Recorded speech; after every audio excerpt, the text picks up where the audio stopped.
Somos la Iglesia Alianza Cristiana y Misionera Cono Norte Callao, una congregación que ha celebrado recientemente sus 18 años de fundación y a la que Dios le ha regalado una visión clara y específica, la de ganar y restaurar familias completas para Cristo. Le damos la bienvenida a la Iglesia Alianza Cristiana y Misionera Cono Norte Callao.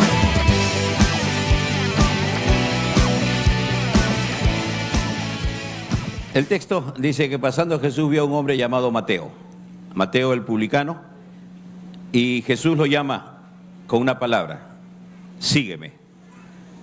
¿Qué tal llamado de Jesús? Sígueme.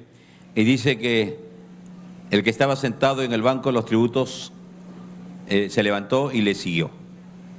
Ante el yo imagino cómo estaríamos nosotros si estamos haciendo nuestras labores y pasa Jesús por ahí y nos dice: sígueme.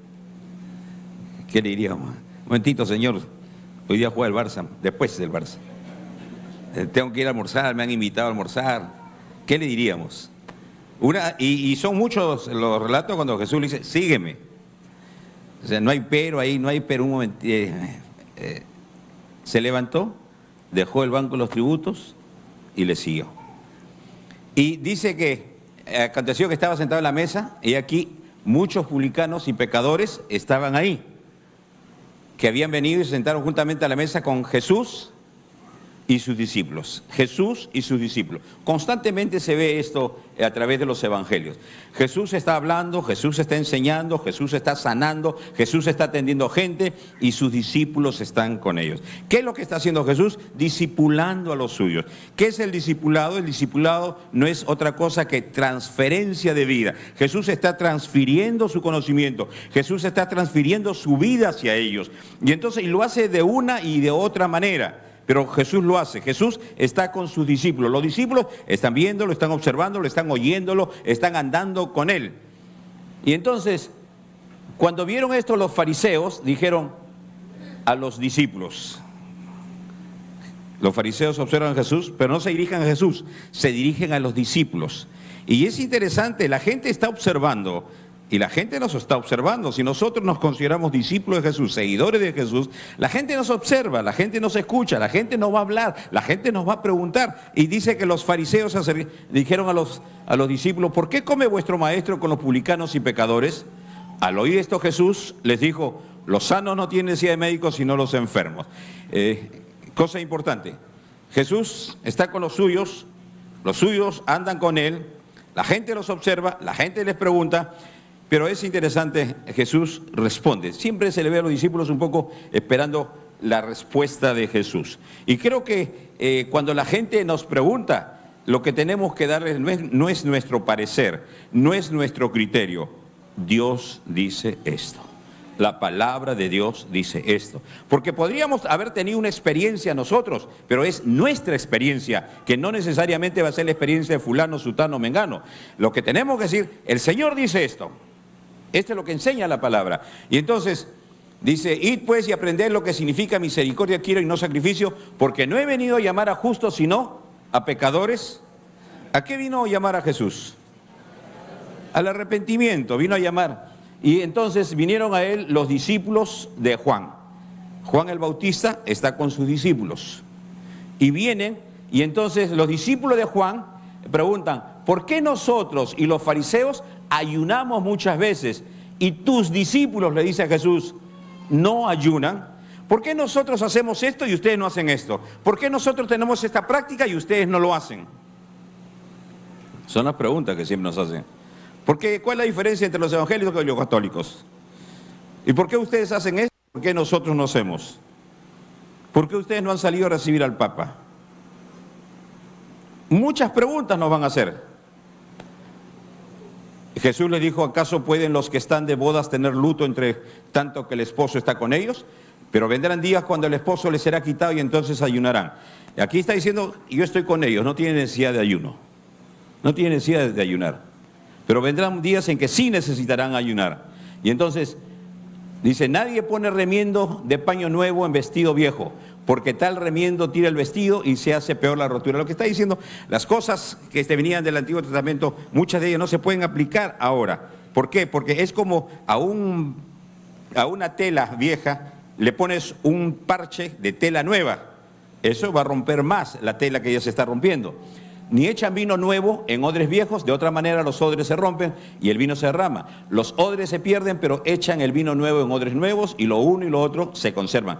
Pero acá dice, mientras él le decía estas cosas, vino un hombre principal, uno de los principales de los judíos, y se postró ante él diciendo, mi hija acaba de morir. ¿Te imaginas? Mi hija acaba de morir. Está ante una situación imposible para mucha gente. Ya murió, se acabó.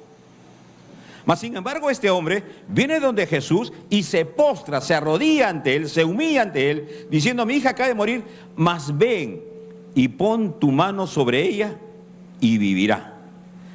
Y se levantó Jesús y le siguió. ¿Con quiénes? ¿Se dan cuenta? Jesús está esperando que los suyos le sigan. Jesús está esperando que los suyos le oigan. Y ese es el discipulado. Jesús va transfiriendo vida hacia los demás. Ahora, de repente puede haber alguna persona aquí que ha venido con algún problema, no de repente que ha muerto un familiar, pero está en una situación muy difícil, en una situación que de repente no ve casi salida, en una situación en la cual ya sobrepasó su capacidad. Y quiero decirle que ha venido al lugar correcto, ha venido a Jesucristo usted. Para Jesús no hay nada imposible. Jesús escuchó a este señor que se postró, se humilló, siendo un principal, tuvo que humillarse delante de Jesús, y Jesús fue con él para atender esa gran necesidad que era imposible para él. Si tú en esta mañana también has venido de repente con algún problema, alguna dificultad en la cual tú piensas que ya sobrepasó tu fuerza, sobrepasó tus capacidades, pues la actitud correcta es humíllate ante Jesús. Jesús va a ir contigo, no te va a dejar ahí donde estás. Muy bien, entonces lo que estamos viendo acá es Jesús con sus discípulos, Jesús y sus discípulos, Jesús hablando, sus discípulos escuchando, la gente preguntando a sus discípulos. El discipulado de Jesús. En esta mañana, dentro del contexto del año, el tema que para este año es el año del discipulado comprometido. Es decir, comprometernos a discipular, porque al final eso fue lo que Jesucristo ordenó. Eso fue lo que Jesucristo nos dijo antes de partir hacia sentarse al lado derecho del Padre. Este mes, el tema que estamos viendo es el discipulado y la gran visión. La gran visión, recuerden, solamente para recordar rápidamente, tiene que ver con, en esta década, 10 años, de la cual ya estamos corriendo, es abrir 7 iglesias en Cono Norte. Ya se abrió uno en Alcides Vigo. Luego abrir 7 iglesias en Lima, en los diferentes distritos de Lima, de la provincia de Lima. Luego abrir 7 iglesias en provincias, en los diferentes departamentos del país. Y, como si esto fuera poco, apoyar 7 misioneros en diferentes países del mundo. Entonces, esa es la gran visión. De repente para algunos puede ser mucho, demasiado. Para Dios nada es imposible, para Dios nada es difícil. Si bien al principio, hace más de 10 años, parecía grande la visión de abrir 7 iglesias, de tener un seminario, de tener un centro para campamento, para los retiros, Dios lo hizo. Y si Dios cumplió esa visión y nos está dando esta gran visión, ¿por qué no ha de cumplirse? Pero para esto se requiere ¿qué? Que hagamos discípulos, porque la obra no lo va a hacer un puñado, un grupito. La idea en la palabra de Dios dice que Jesús llamó a unos, constituyó apóstoles, a otros profetas, a otros evangelistas, a otros pastores y maestros, a fin de perfeccionar a los santos, es capacitar para la obra, es decir, todos involucrados en la obra del Señor. El discipulado. Hoy día será el discipulado de Jesucristo, cómo Jesucristo discipulaba a los suyos. Y vamos a aprender lo que el texto de la palabra de Dios nos dice de lo que Jesús hacía. Hay muchas cosas. El apóstol Juan dice que si se escribieran todas las cosas que Jesús enseñó, no cabrían en todas las bibliotecas del mundo. Hay tantas cosas que hizo Jesús, aún las que están registradas en los evangelios, si uno se pone a estudiar, nos faltaría el tiempo, la vida nos faltaría para poder estudiar, enseñar todo lo que la palabra de Dios nos dice. Pero vamos a extraer algunas cositas simplemente de lo que Jesús hacía para ver cómo Jesús discipulaba a los suyos. Lo primero, la prioridad. Jesús enseña algo importante. Todos tenemos necesidades, todos tenemos planes, todos tenemos proyectos, todos tenemos cosas que hacer. Y legítimas, por supuesto. Pero Jesús nos enseña una prioridad. Jesús está hablando a sus discípulos, a los suyos, en el Sermón del Monte, sobre necesidades básicas, comida. ¿Es una necesidad básica o es una necesidad de lujo? Básica, ¿verdad? Vestido, agua, básica. Está hablando de esas necesidades básicas. Sin embargo, Jesús le dice, no se afanen. La palabra afanar es en el griego mente dividida, donde de repente nosotros estamos haciendo algo, pero nuestra mente está pensando otra cosa. Y cuando eso sucede, la mente está dividida, no hacemos ni bien ni uno ni lo otro. No nos focalizamos, y Jesús dice, no os afanéis. Y 3 veces repite un corto párrafo, no se afanen. Porque están con la mente dividida, no hacen bien ni lo uno ni lo otro. No os afanéis. Por el contrario, les dice Jesús, acá en el Sermón del Monte de Mateo 5:1, viendo a la multitud, subió al monte, sentándose vinieron a él sus discípulos y abriendo su boca les enseñaba. Esto es lo que Jesús hace con sus discípulos. Y dentro de las enseñanzas le dice, mas buscad primeramente el reino de Dios y su justicia y todas estas cosas serán añadidas. Así que no os afanéis por el día de mañana, porque el día de mañana traerá su afán. Basta cada día su propio mal. Todos los días hay afanes, todos los días hay necesidades, todos los días hay cosas que hacer. Vive día a día, dice Jesús. No te afanes. No andes con la mente dividida. No andes tratando de hacer varias cosas y no haces nada bien. Y empieza a dar la prioridad. Busca primeramente el reino de Dios y su justicia. Y todas esas, y hablando de esas necesidades básicas, comida, ropa, bebida, serán añadidas. Buscad. ¿Qué nos hace pensar la palabra buscar? Se nos perdió las llaves en las casas. ¿Qué hacemos? Nuestra mirada empieza a dirigirse aquí, levantamos algo, acá está. Empezamos a movernos, dejamos de hacer lo que estamos haciendo para focalizar nuestra vista, nuestra atención en aquello que estamos buscando, hasta encontrarlo. Nos movemos para aquí, nos movemos para allá. Buscad. ¿Qué está diciendo Jesús? Deja de afanarte en estas cosas. Deja de afanarte en estas cosas y busca algo. Pon tu atención en algo. Busca primeramente. Esta es prioridad. 4 amigos traen a un paralítico donde Jesús, ¿para qué? Para que Jesús lo sane. ¿Cuál era el problema principal para estos amigos? La parálisis del hombre, que le impedía moverse. Sin embargo, cuando Jesús ve al paralítico, ¿qué hace? Hijo, tus pecados te son perdonados. Jesús vio otra necesidad mayor. Para ellos la necesidad mayor era la parálisis. Para Jesús había otra necesidad, la necesidad espiritual. Hijo, tus pecados te son perdonados. Después, levántate y anda. Jesús no ignora nuestras necesidades. Jesús pone en orden las necesidades. Y Él establece la prioridad. Busca primeramente, el reino de Dios y su justicia. Busca que Dios reine en tu vida. Mira, necesidades siempre las vas a tener. Jesús dice, cada día trae su afán. Vas a tener necesidad económica, vas a tener necesidad de salud, vas a tener muchas necesidades. Pero lo primero que tienes que hacer, busca que Dios reine en tu vida. Porque si esa necesidad no se suple, mira, podrá venir dinero donde sea, pero no vas a estar satisfecho. Busca primero. Jesús dice, esta es la necesidad mayor, que Dios reine en tu vida. Sométete a Dios, obedece a Dios. Y entonces las demás cosas serán añadidas. Jesús le enseña la prioridad. Tendrán necesidades, dice, cada día trae su propio afán. ¿O no? Cada día no tenemos necesidades. Pero Jesús dice, primero, busca que Dios reine en tu vida. Esa es la prioridad que Jesús enseña a sus discípulos. Y esto es lo que tenemos que transferir, la necesidad espiritual como básica, elemental, antes que las demás. ¿Que hay que atender a las demás? Claro que sí. ¿El Señor las ignora? No, porque Dios dice que Él conoce cuáles son nuestras necesidades aún antes que se las pidamos. Él las conoce, Él las sabe, no niega nuestras necesidades, pero dice orden, prioridades. Primero, busca que Dios reine en tu vida. El problema es que nosotros invertimos siempre en los órdenes. ¿Qué es lo que es? Lo siguiente que le dice, el ejemplo. Podemos enseñar, podemos hablar, pero lo que habla más fuerte, más alto, es nuestro ejemplo de vida. Podemos decir muchas cosas, podemos pararnos en el púlpito, hablar, enseñar, podemos en una clase, podemos en un hogar, podemos enseñar, decir muchas cosas. Pero ¿saben qué? Ese proverbio oriental que dice, tus hechos hablan más alto que tus dichos, no me dejan escuchar lo que tú dices.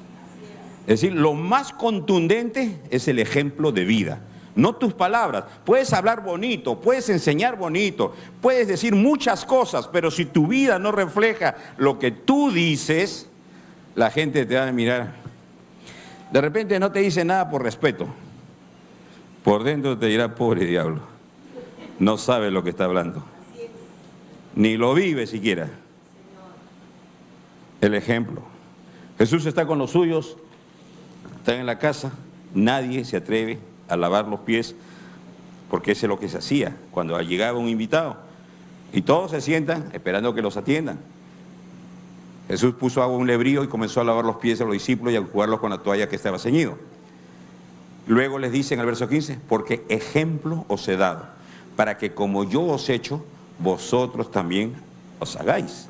Es decir, los niños aprenden viendo y oyendo. Hacen lo que ven. Nuestros discípulos, si les damos un mal ejemplo, van a pensar que así es. Si le damos un ejemplo medio debilón, medio frágil, y que la vida cristiana es así, cusí, cusá, ellos también van a hacer cusí, cusá la vida cristiana. Jesús dice, ejemplo les he dado para que ustedes lo hagan. Y acá la pregunta es que yo tengo que hacerme a mí mismo. ¿Qué ejemplo estoy dando a otros? Lo quiera o no lo quiera, estoy dando un ejemplo. Bueno o malo, pero lo estoy dando. No es que no doy, sí doy. Aun cuando me callo, estoy dando un ejemplo. Si es sabio callar o es cobarde callar ahí. Cuando hablo, estoy dando un ejemplo. La forma como me relaciono con los demás, estoy dando un ejemplo. El ejemplo. Jesús dice, ejemplo les he dado. Y la forma de discipular contundente es con el ejemplo. Y Jesús dice, ejemplo he dado para que vosotros también los hagáis. Y al final le dice, bienaventurados seréis si la hiciereis. Si saben estas cosas, es decir, les he enseñado, pero ahí no está la felicidad. La felicidad está en hacerlo, no en saberlo. Por eso dice, si sabéis estas cosas, bienaventurados, felices. La dicha, la bendición no está en saberlo. La bendición está en hacer lo que sabemos.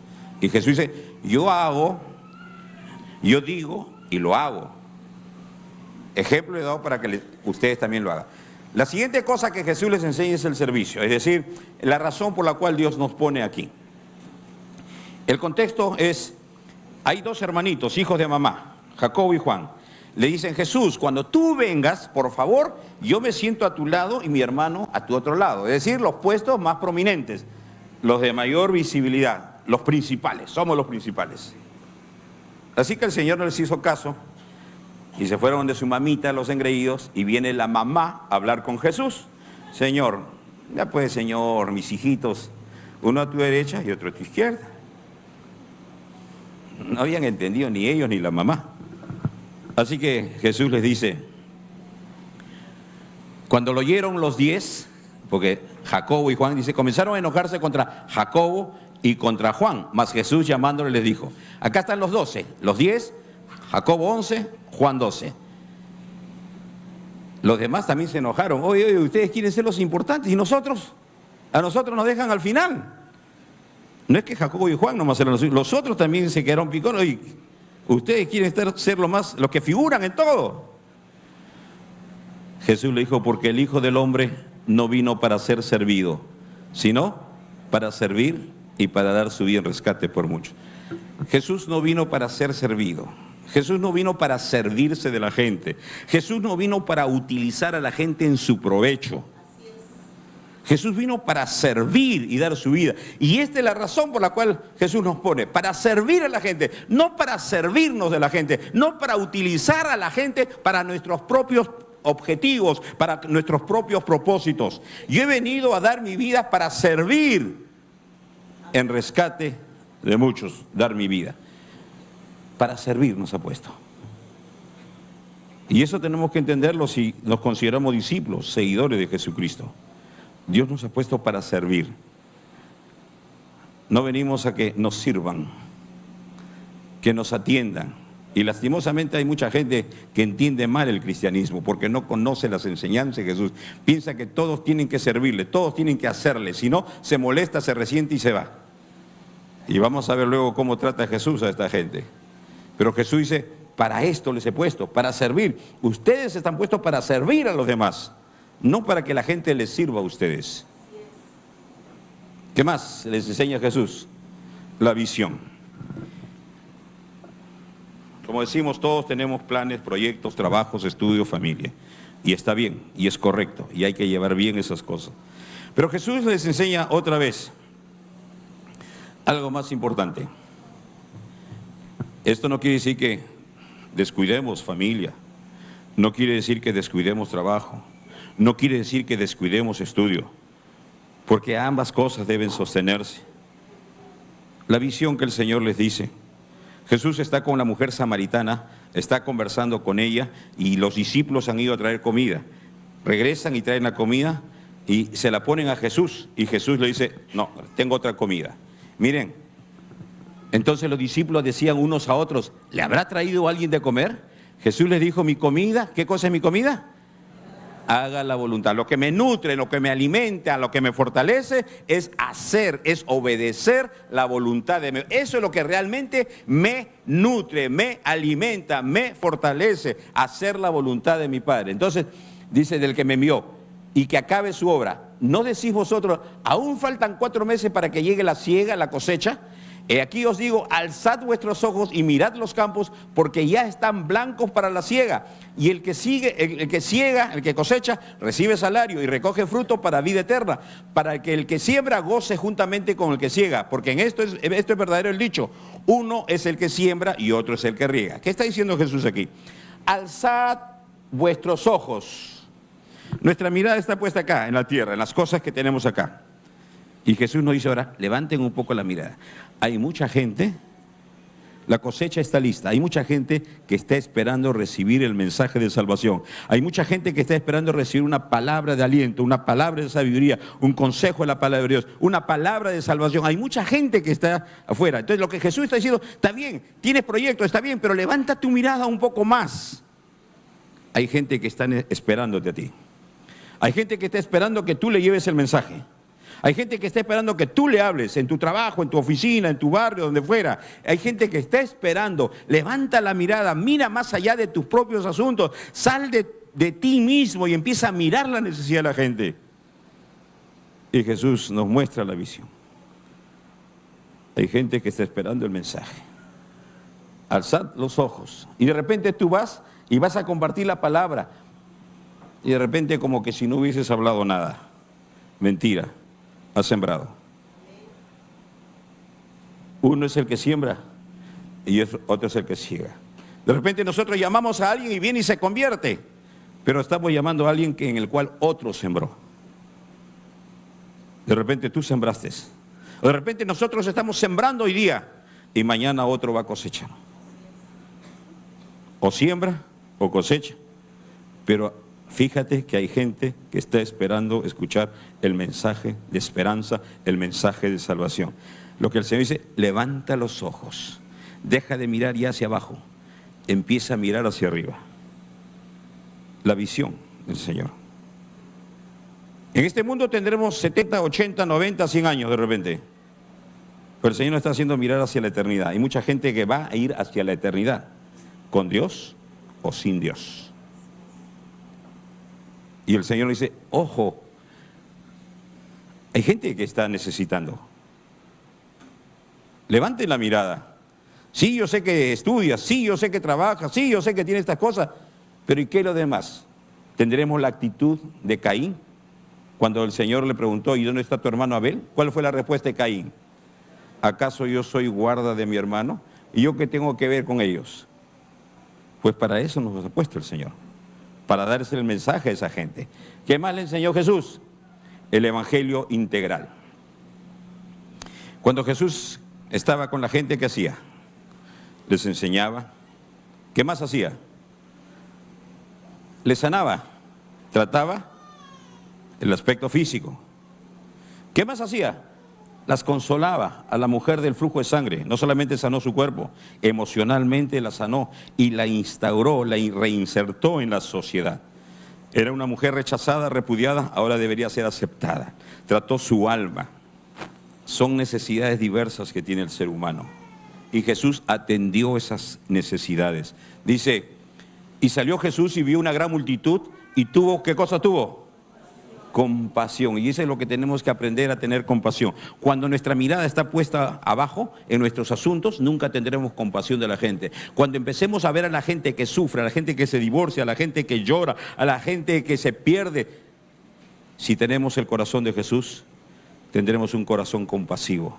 Y Jesús tuvo compasión por la gente, porque eran como ovejas que no tenían pastor, no tenían quien les dirija, no tenía quien les enseñe, no tenía quien las alimente, no que tenía quien las proteja. Un pastor hacía eso, enseñaba, dirigía, protegía, las alimentaba, y ellas iban para aquí, para allá. Es como ver en un edificio alto a la gente como hormigas, yendo para aquí, para allá, sin saber a dónde van, afanados y turbados en muchas cosas.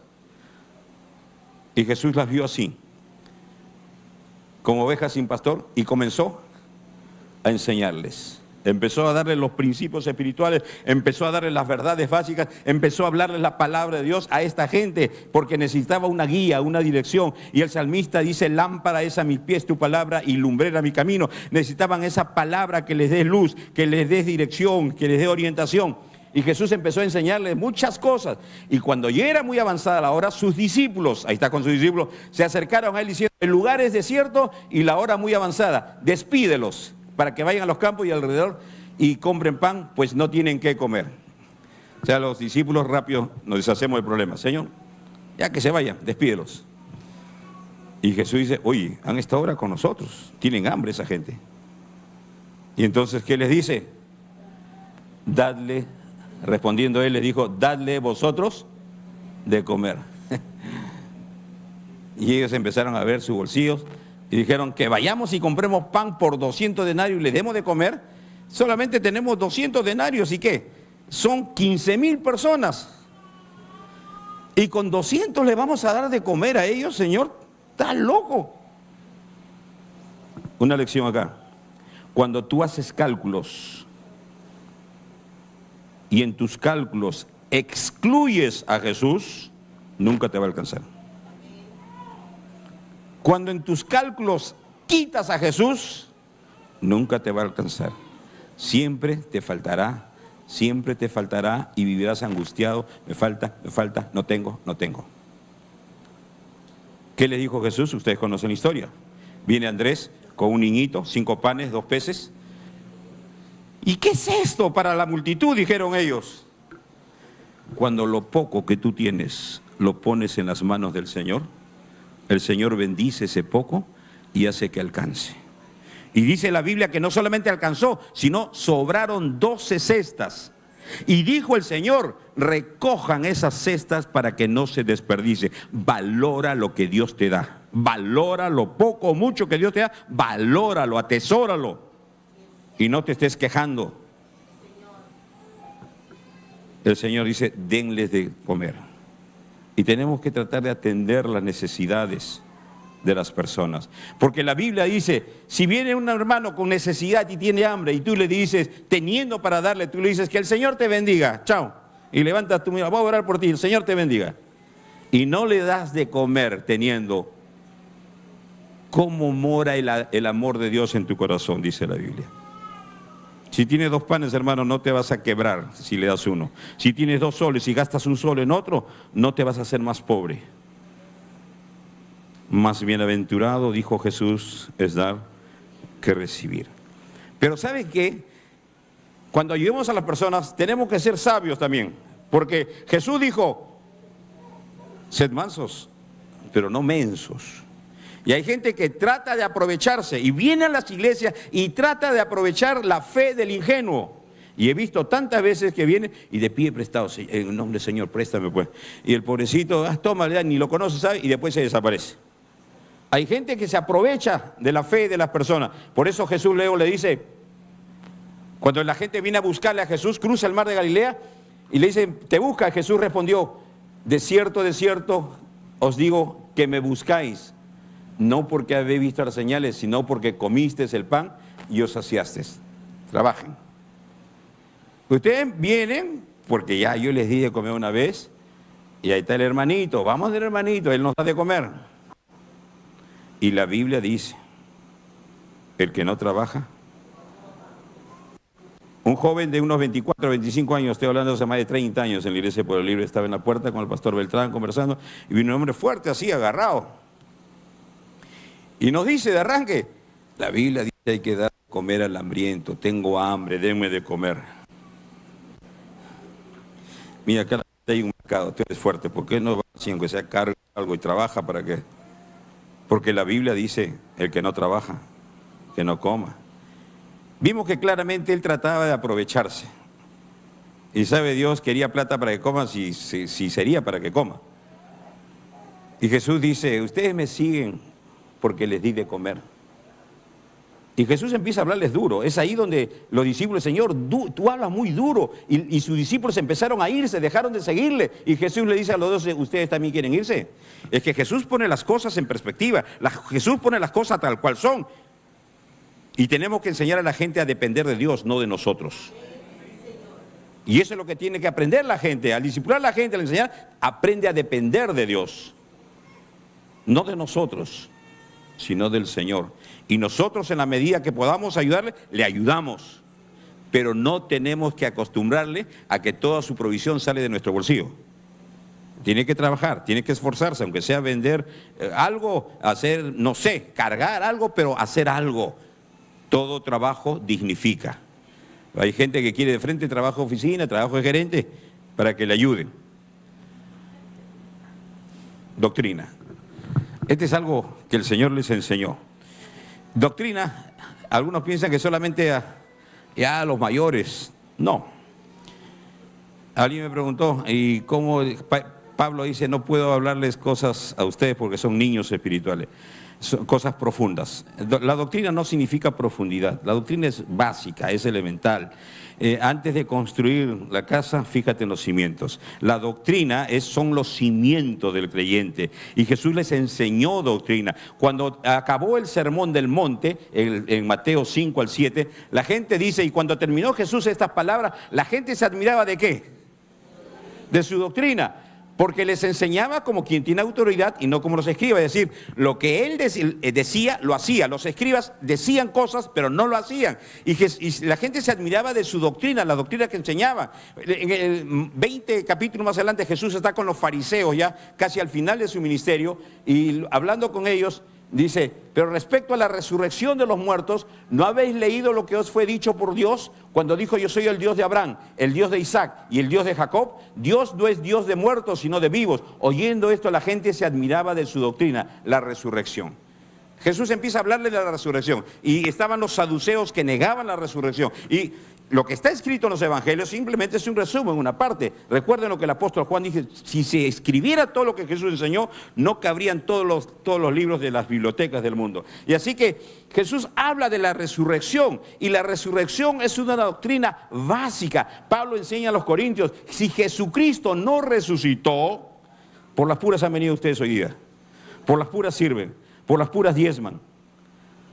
Dice la Biblia, seríamos los dignos de lástima. Si Jesucristo no resucitó, vana sería nuestra fe. Aún estaríamos muertos en nuestros delitos y pecados. Jesús murió, pero ¿saben qué? Se necesitó algo más que la muerte de Jesús, la resurrección. Porque si Jesús no resucita, aún estamos muertos. Y Jesús le habló, doctrina, la resurrección. ¿Qué más le habló Jesús? La doctrina del arrepentimiento. Hay predicadores que parece que les da calambre en la lengua cuando llaman a la gente a arrepentirse del pecado. Simplemente les llaman a ser bendecidos. Y Jesús siempre llamó al arrepentimiento. El primer mensaje en Marcos le dijo: el tiempo se ha acercado, el reino de Dios, el tiempo se ha cumplido, el reino de Dios se ha acercado. Arrepentíos. La primera palabra, arrepentíos y creed el evangelio. Miren, Mateo 9:13, id pues y aprended lo que significa misericordia quiero y no sacrificio, porque no he venido a llamar a justos, sino... ¿Y a qué los vino a llamar?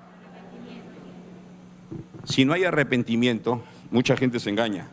Dice: ya, yo acepto a Cristo, pero no se arrepiente de su pecado. Sigue en adulterio, sigue engañando, sigue mintiendo, sigue fornicando, y no se ha arrepentido. ¿Qué cosa espera de Dios? El Señor lo llamó a arrepentirse, a abandonar sus pecados. He venido a llamar a pecadores al arrepentimiento. Cuando no hay ese llamado al arrepentimiento, cuando la gente no se arrepiente, viene a la iglesia, está un tiempo, un mes, un año, 5 años, y luego se va. Si no se arrepienten de su pecado, si no abandonan de su pecado. Marcos 6:12, y saliendo predicaba que los hombres... ¿Qué es lo que hacía Jesús? ¿Cuál era su predicación? Que se arrepientan. Jesús dice, está hablando luego a su discípulo y habla de aquellos que murieron, su sangre fue derramada por Pilatos. Y dice, ¿acaso los otros que no murieron eran más justos que los que murieron a causa de Pilatos? Y miren lo que dice Jesús. Os digo, no. Antes, si no os arrepentís, todos pereceréis. Luego dice, o aquellos 18 sobre las cuales cayó la torre de Siloé y los mató, ¿pensáis que eran más culpables que todos los hombres que habitan en Jerusalén? Os digo, no. Antes, si no os arrepentís, todos pereceréis igualmente. Hubo una desgracia, murieron 50 personas. ¿Qué creen? ¿Que ellos eran más culpables que ustedes? Dice, y si ustedes no se arrepienten, igual van a perecer. Miren la seriedad, la contundencia de Jesucristo en el llamado al arrepentimiento. El curso de vida abundante, un curso lindo, más de ¿cuántos años tendrá? ¿Qué doctrina se enseña? ¿Qué cosas se enseñaba? Que se enseña este curso.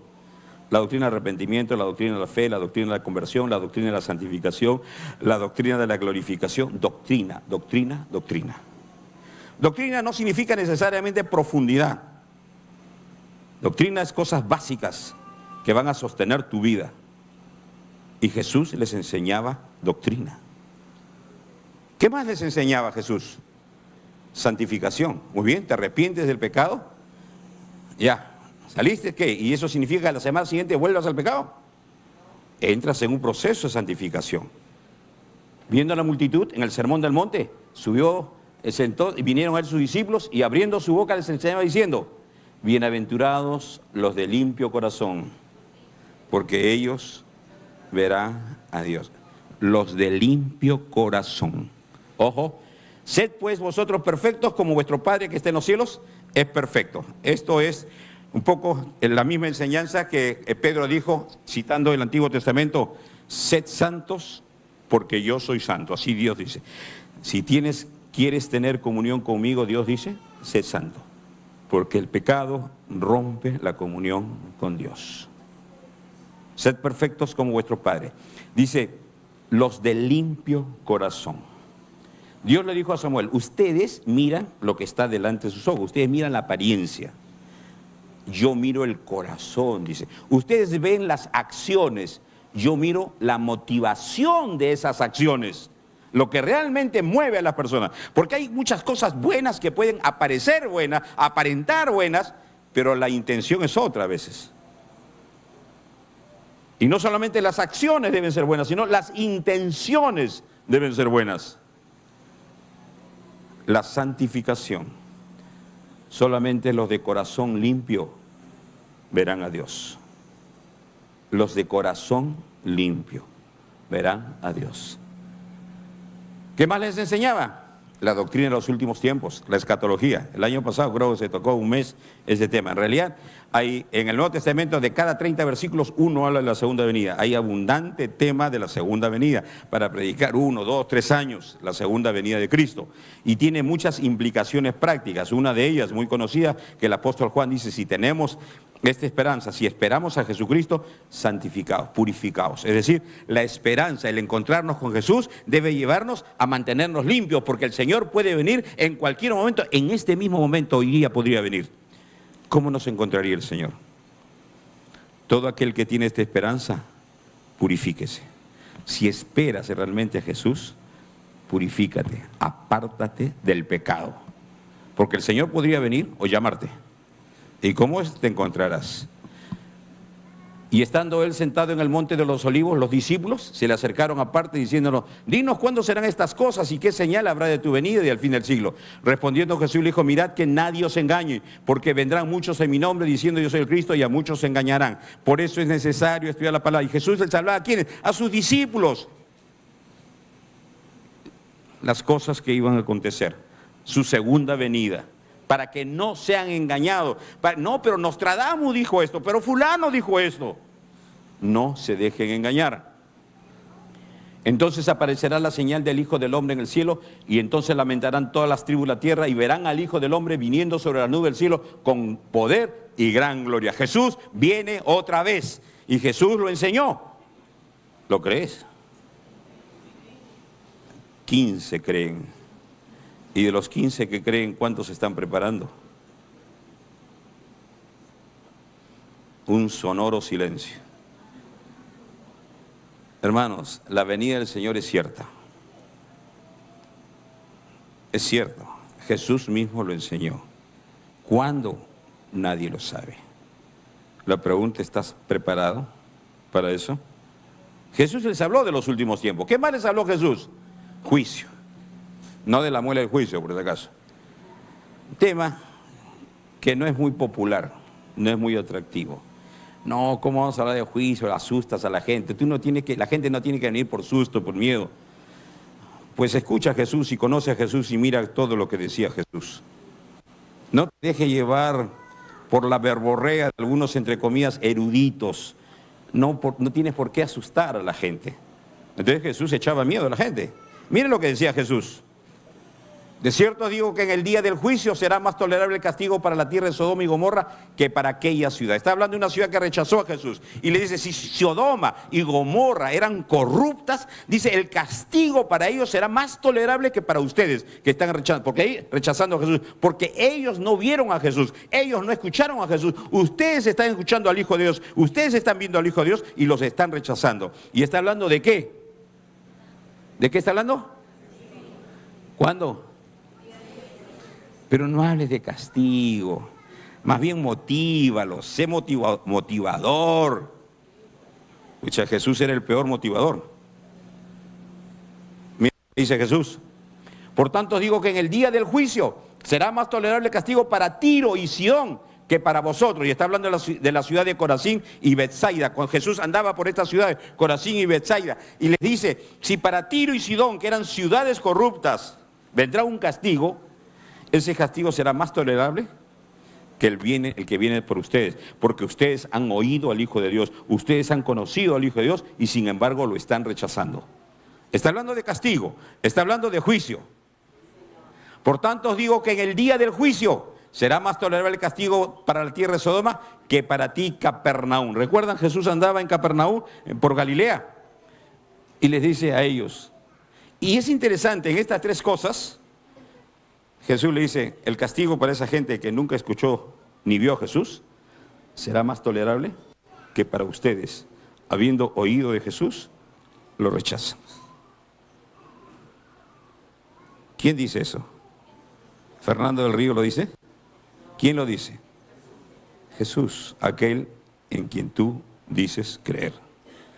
Palabras literales de Jesucristo. Y yo tengo la responsabilidad de darte a conocer lo que Jesús dice. Ni le añado, ni le quito. Eso es lo que Jesucristo dice. Leemos en Lucas 4 cuando dice, el Espíritu está sobre mí, ha venido sobre mí, y he venido a consolar, a dar a luz, a predicar el año agradable, y cita a Isaías. Pero Isaías, el texto completo, habla también de juicio. Y recuerden, y luego el Espíritu vino, este es mi Hijo en quien tengo complacencia, etcétera, etcétera.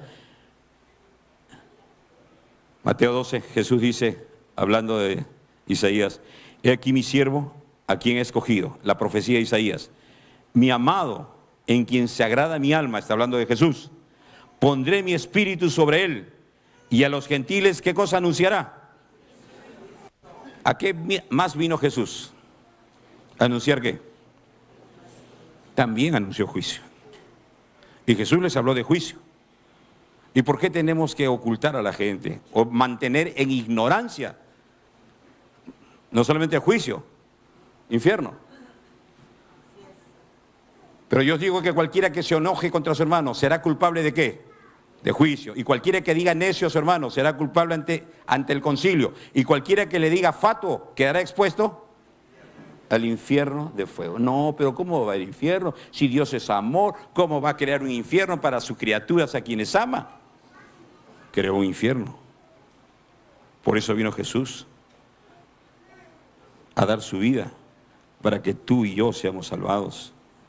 Y si rechazamos a Jesús, esto es lo que Jesucristo mismo dice: expuestos al infierno. Miren, por tanto, si tu ojo derecho te es ocasión de caer, sácalo y échalo de ti, pues mejor te es que se pierda uno de tus miembros y no que todo tu cuerpo sea echado ¿a dónde? Y si tu mano derecha te es ocasión de caer, córtala y échala de ti, pues mejor te es que se pierda uno de tus miembros y no que todo tu cuerpo sea echado ¿a dónde? ¿En el sauna? ¿Quieren tener una idea de lo que es el infierno? Saliendo vamos a mi carro, no tiene aire acondicionado, está todo cerrado, con todo el sol, y siéntese ahí 5 minutos. No es nada de eso.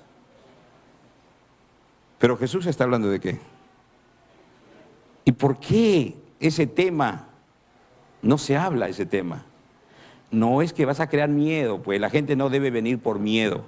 Yo prefiero que venga por miedo a que por ignorancia se quede y vaya al infierno.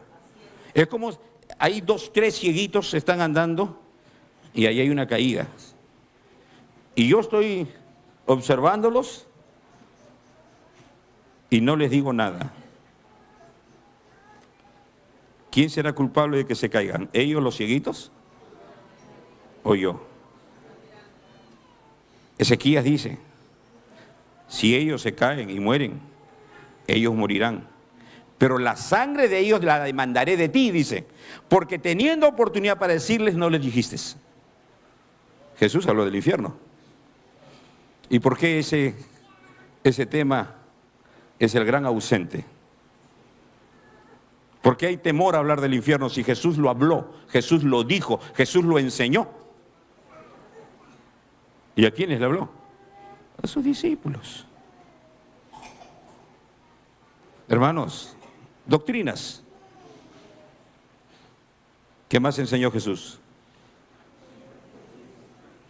Lo importante, hermano, lo más importante. Cuando Jesús, antes de ascender a los cielos, dice, y les habló diciendo, toda potestad, toda autoridad me es dada tanto en el cielo como en la tierra. Por tanto, en base a esa autoridad, id y haced discípulos a todas las naciones. ¿Cómo? Bautizándolos en el nombre del Padre, del Hijo y del Espíritu Santo. Enseñándoles que guarden todas las cosas. Enseñándoles que ¿qué? Que guarden. ¿Qué significa guardar? Agarrar la Biblia y meterla en un cajón. ¿Qué significa guardar? Que obedezcan todas las cosas que yo les he mandado, les he ordenado. ¿Un mandato para qué es? Para obedecer. El gran problema muchas veces en el discipulado, se le enseña cosas, pero no se le enseña a obedecer. Y esto es lo que Jesús dijo: enséñenles a obedecer todas las cosas que yo les he mandado. Ahí está la clave del discipulado, la obediencia. ¿De qué nos vale asistir 52 domingos a una congregación y escuchar 52 sermones si entra y sale y no nos interesa y no lo ponemos en práctica. ¿De qué nos sirve eso? Enséñeles a obedecer las cosas que yo he ordenado. Por eso Jesús dice, ¿por qué me llaman Señor si no hacen lo que yo les digo? No todo aquel que me dice Señor, Señor, entrará en el reino de los cielos, sino aquel que hace la voluntad de mi Padre. La relación con Dios se evidencia no en la asistencia a una congregación, no en el servicio a una congregación, no en los diezmos. Se evidencia en la obediencia a la palabra de Dios. Y cuando tú obedeces a la palabra de Dios, congregarás, servirás, diezmarás. Enséñeles a obedecer las cosas que yo les he mandado. ¿Hemos visto el discipulado en Jesucristo? ¿Prioridad? ¿Cuál es la prioridad? ¿Recuerda? Busca que Dios reine en tu vida. Ese es lo primero. Segundo, tu vida es un ejemplo, una enseñanza. Predica con el ejemplo. Estás puesto para servir a los demás, no para servirte de la gente. Tercero, cuarto, la visión. Alza tus ojos y mira, hay mucha gente que está esperando esa palabra que tú has recibido. Esa palabra que tú conoces, está esperando recibir esa gente. El evangelio integral. Dios trató el espíritu, Dios trató el alma, Dios trató el cuerpo. Pero ojo, con sabiduría.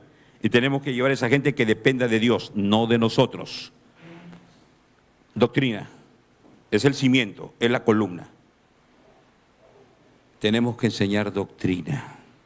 Tenemos que hablarles de las doctrinas. Hay muchas más doctrinas que por cuestión de tiempo no las he puesto. Y por último, enséñales a obedecer. Si no se enseña a obedecer, si te contentas solamente con tener conocimiento aquí, has perdido tiempo. Enséñale a obedecer. Ahí está la clave. Si no obedeces, si no te sometes, si no te rindes a Jesucristo, es vano todo lo que haces. Es vano. Por eso Jesús dice, enséñeles a obedecer las cosas que yo os he mandado. Un hombre vino al principio, ¿se acuerda el mensaje? Mi hijo ha muerto. No sé si alguien tendrá un problema que sobrepasa su capacidad, sobrepasa su inteligencia, sobrepasa sus recursos. Para Dios no hay nada imposible. Pero ¿sabes qué? Es una necesidad que tú puedes expresar. Pero recuerda, Jesús ve otra necesidad mayor. Así como en el paralítico, la parálisis no era su necesidad principal. Hijo, tus pecados te son perdonados. La necesidad espiritual. Y sobre eso quiero hablarte en esta mañana. Quiero llamarte a que reflexiones y que veas tu necesidad de Jesucristo. Que veas tu gran pecado, dejar a Dios a un lado de tu vida. Y has vivido bajo tu criterio, bajo tu experiencia, bajo tu conocimiento, bajo tu sabiduría. Y estás metido de repente no sé en qué cosas. De repente ni tienes problemas, pero tienes un problema de identidad existencial. Y el Señor te dice, tienes una necesidad mayor, una necesidad de ser perdonado en tus pecados. Y para que sean perdonados tus pecados, tú debes pedirle al Señor, Señor, perdona mis pecados, de los cuales me arrepiento, quiero abandonarlos, quiero dejarlos. No puedo seguir viviendo en este pecado, Señor. Te necesito. Perdóname, líbrame, sálvame, Señor. Quiero entregarte mi vida, Señor. Empieza a trabajar en mí. Como dice tu palabra, el que comenzó en nosotros la buena obra, él mismo la perfeccionará hasta el día de Jesucristo. Señor, quiero que empieces tu obra en mí. Empieza, Señor, y síguela hasta el final. Pero para ello, Señor, para que tú trabajes en mi vida, yo quiero entregarte mi vida y te la entrego a ti en esta mañana. Si tú en esta mañana aquí decirle, Señor, quiero entregarte mi vida, ponte en pie, que quiero orar por ti.